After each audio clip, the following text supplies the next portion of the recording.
And now, welcome to 7 Questions with Emmy. Hey guys, welcome back to 7 Questions with Emmy. My guest today invented the popular candy Sour Strips, launched a clothing company called Ever Forward, and has a YouTube channel with hundreds of thousands of followers. Maxx Chewning joins me today. Are you ready to answer 7 questions? I am ready. Thank you so much for having me on. Yes, thank you so much for agreeing to be on. I've been excited for this interview. I love your candy, so. Thank you. Yes, okay. So what gave you the idea for sour strips and what is your favorite flavor?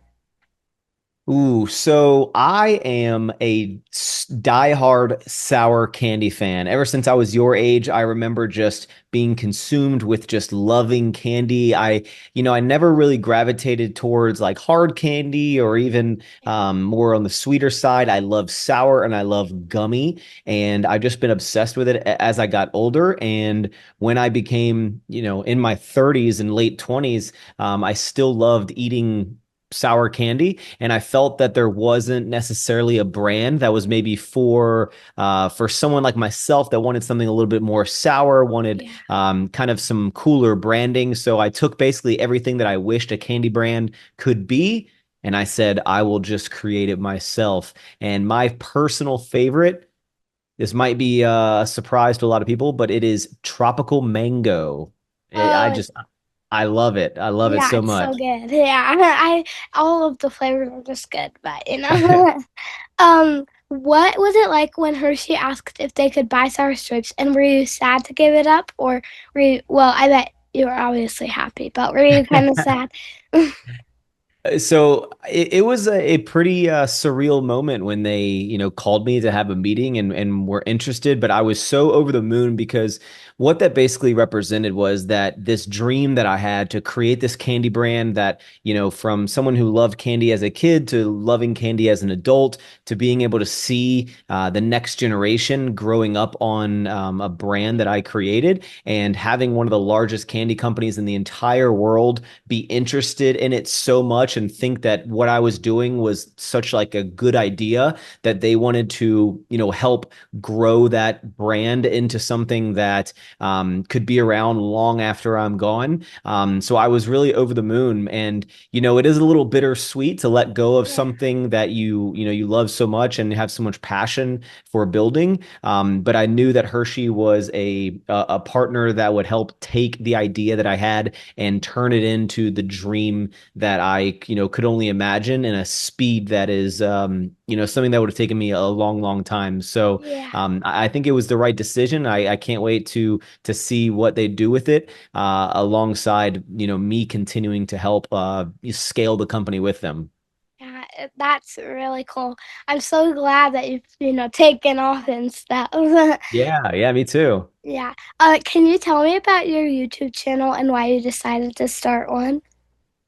So, yeah, my YouTube channel, I have been making YouTube videos. It's still kind of weird already when you see people holding up a camera and filming themselves out in public, but I've been doing it for about 12 years now. So I can only imagine how weird everyone thought I was back in the day. But I started it because I am really into fitness and health and wellness. And when I started working out, I watched a lot of YouTube videos from people to get ideas for how to work out. So I decided to kind of give my advice as well to help other people make their decisions on what products were the best, how to do certain exercises, what was working for me. And I've always just been someone who loves entertaining people. When I was in the 8th grade, I was elected as class clown because I just love making people laugh. I was always getting into trouble in school, so YouTube became this outlet where I could just be creative and be funny and be myself. And it's evolved a lot over time, where it started with just making fitness content, and now it has evolved into really just sharing my life. So I've documented every single thing that I've done essentially over the past 10 to 12 years of my life. And so you can see the growth. And even when it comes to sour strips, it was, I talked about, hey, here's this idea that I have, and here it is. Here's sour strips. Here's how we're building the company. Here's problems we're going through. So it's been a really interesting kind of video journey over the, or sorry, video diary over the past decade or so. And I think it'll be really cool to look back, as we go into the next phase of life and be able to look back at all these different memories that I was recording. So how did you meet your wife? I met my beautiful wife on Halloween of 2021. So she was dressed up. We were both actually going as movie characters. I was dressed up as Joe Dirt from this movie called Joe Dirt. And so I had like a mullet and all this facial hair, and I looked ridiculous. And she was dressed as a cheerleader from a Megan Fox movie. And basically, that was like our first time really interacting with each other, and we kind of kind of hit it off. And then a week or so later, on actual Halloween, I asked her out on a date. We went and got some Mexican food because we were both just huge, chips and salsa and fajita type of Yeah. people. So we went on our first date on October 31st and on Halloween. And ever since that moment, it was kind of love at first sight of that date, and we've been together ever since. And we recently got married, and we're expecting our first son. And it's been such a blessing that we both came into each other's lives. Yeah, congratulations, by the Thank you. way. So I was born in Virginia, and a lot of my family still lives there. What did you like about growing up there?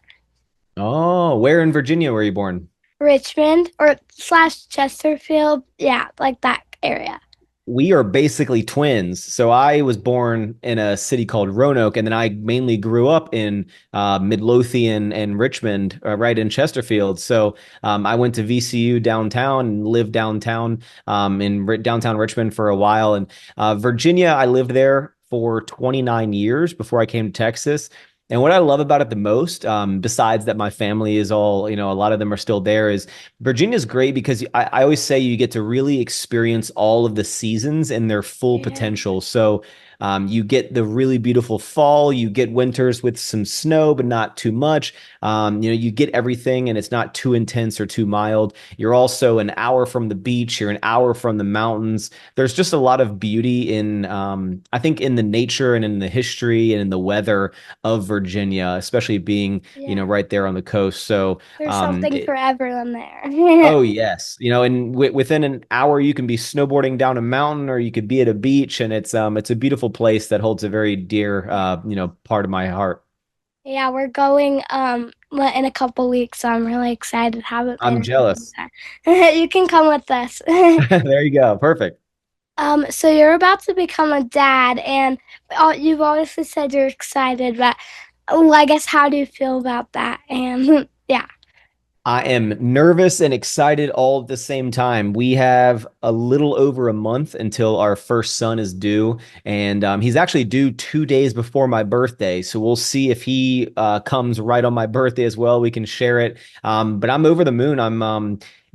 This is our first child, and being a boy, I'm over the moon to be able to teach him all the things that I was able to, I grew up doing, and then my dad taught me. And I know that my wife Taylor is looking forward to being a boy mom, and a little nervous as well for her. But I'm really excited to go into this next chapter of life of being a dad and being a parent, and the fact that not only have I met such a great person, my wife, to be able to raise our child and our future family together. I'm also at a point in my life where I'm as ready as you could be to start a yeah, family and raise kids, but it's definitely something that is we're looking forward to, and we hope to have two or three kids down the line. So this one will be a good warm up, and then we'll continue to build out our little family of children and golden doodles. yeah. He's gonna love sour strips, I bet. He will love sour strips. That is Yeah. for sure. He'll actually be required to. Yeah, maybe you can make a new flavor every kid that you have, or you can just name him Tropical Mango or something. Yeah, we'll name. Yeah, I'll ask Taylor if we can name our second child, boy or girl, Tropical Mango. We'll see. We'll see what she says, but that's a good idea. Yeah. So since you no longer own Sour Strips, do you plan to launch a new candy company? That's a good question. And, never say never, but, Sour Strips is a brand that I really poured all of my heart into creating something that was for candy lovers by a candy lover. The brand wasn't created by a bunch of people in suits who, didn't really, they were just looking at the data of the market, right? I was a guy who loves candy, created something that I would love and I knew people would love. And I really think that Sour Strips was my contribution to the candy world. And we really made a big impact and we changed the candy industry. And, Sour Strips is going to be around forever. And I guess never say never, but my goal is to continue to help Sour Strips alongside Hershey, to continue to make it the best brand that I can help make it, and continue to turn Sour Strips into the most popular and most loved sour candy brand in the world. So we have a long way to go, and yeah, that will be continuing on my mission. Well, it's doing great so far. Thank you So, so much. yeah, you're welcome. Okay, then the last question I have, do you have any advice for me or our viewers? Yeah, I mean, It I can be can. a candy related, whatever you want.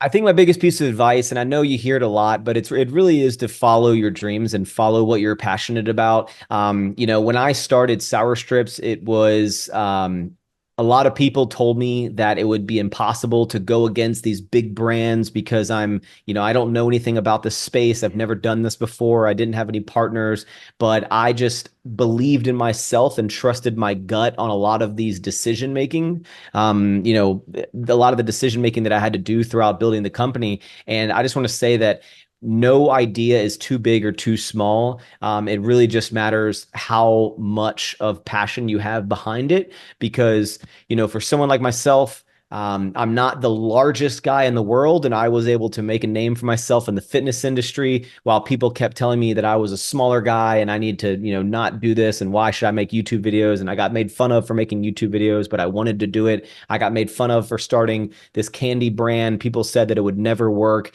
And, those are the same people that are probably like, wow, I was so completely wrong. So, You do never them think an right idea now. is too small. Never think of an idea is dumb. You got to just believe in yourself and go after it because you never know it's possible until you start.